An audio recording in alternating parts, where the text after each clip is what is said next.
Everybody, it's me, Forrester, and welcome to another video. Perfection is poison. This is a line that I saw somewhere recently online. I'm not sure where I saw it. Perfection is poison.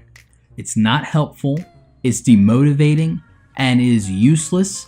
You're never going to attain it, so you might as well abandon it right now. But I know BoBeats spoke about it in one of his recent videos. Wanting to perfect what you work on is nothing odd, but when your thoughts about your craft not being good enough starts getting in the way of actually achieving anything, well, then we have a problem. And it's definitely something that I've been thinking about a lot now that we're drawing to the end of January, which is known as Jamuary among the music producers. If you don't know, Jamuary is a challenge done by lots of music producers in January as a way to create and just get something out there. Basically, it's a rough jam or sketch or live performance that is done within a day that is not meant to be polished or perfected, and the idea is just to be creative and just create something. And that got me thinking about how perfectionism can damage your creativity and how trying to be too perfect and too nuanced and OCD about your song can actually completely stunt anything that you are trying to do and in the end just destroy any creativity you might have had.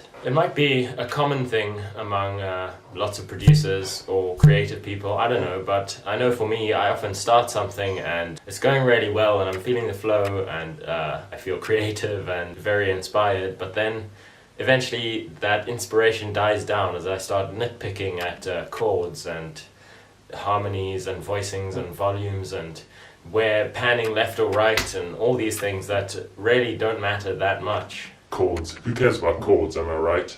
Because of this unhealthy perfectionism, I haven't released a song in like a whole year because every time I want to create a verse or a chorus, I spend a month working on it and then the inspiration dies down, and when I come back to it, maybe there's a little spark, but in the end the perfectionism just is too much and I don't have the time to polish it as much as I would like to. And that's where this saying, perfection is poison, I think rings really true, at least in my context. It's just a roadblock to me making more music and being more creative. I think YouTube has helped me immensely with this. The deadline of having to put out a video every week, which I mean, yes, I'm very terrible at doing, whatever.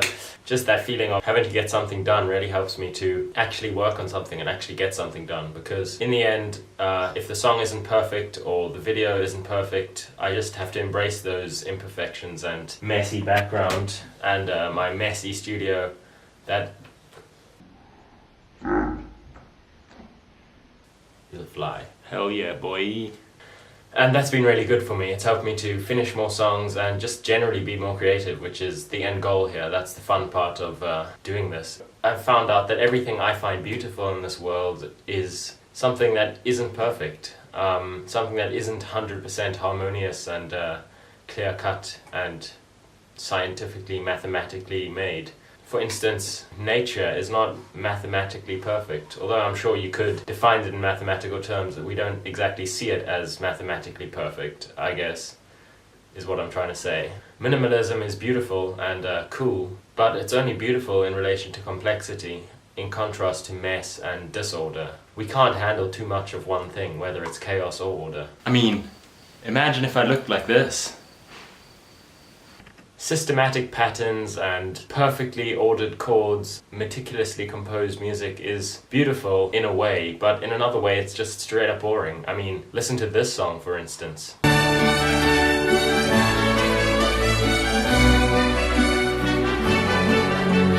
It's kind of like release with no tension. These things are beautiful as a contrast to the chaos that precedes them. I love minimalism, but there's something real about imperfection. And in the spirit, I've spent some time setting up a live setup in Ableton and something that I can loop over and just jam and make some live, raw, unedited music. There's just one more thing I have to do.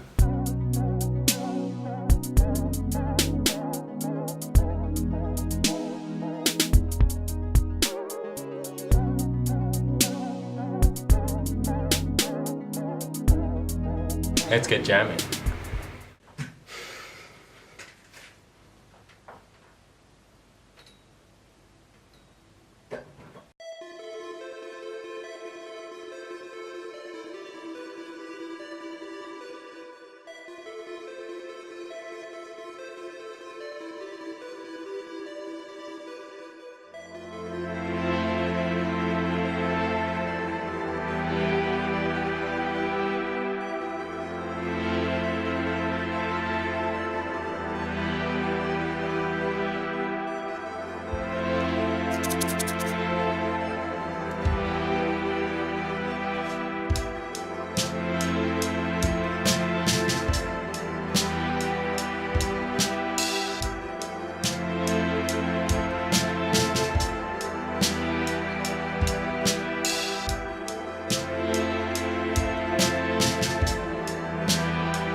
right.